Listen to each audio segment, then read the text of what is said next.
Mens vi har været i Tyrkiet, har stormen Bodil raseret blandt andet her i Grenaa. Og nu er vi ved at rydde op efter den voldsomme kvindes hærgen. Også her i kvarteret. Herovre på den anden side af vejen ligger for eksempel låget til hønneboksen, som stod tidligere helt om for enden af gavlen her mod nord. Og går vi så her tværs over marken ned på skoven for at finde andre efterladenskaber.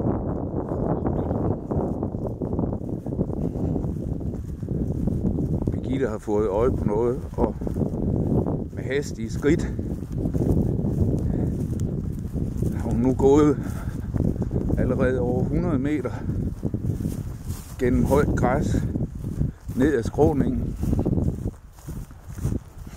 over mod skovbrynet. Vådt og trist vejr.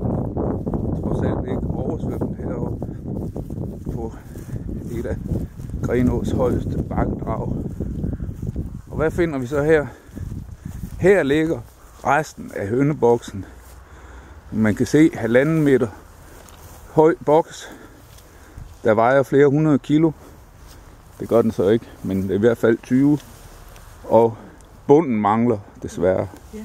En stormskade. Men hvor er bunden så? Trist.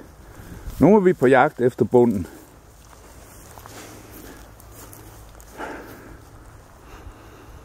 Måske kan man fornemme, hvor langt der er op til det fine røde hus. Der er i hvert fald næsten 200 meter.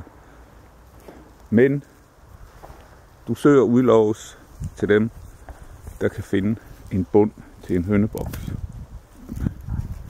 Bodil, din bandit, din dumme kælling.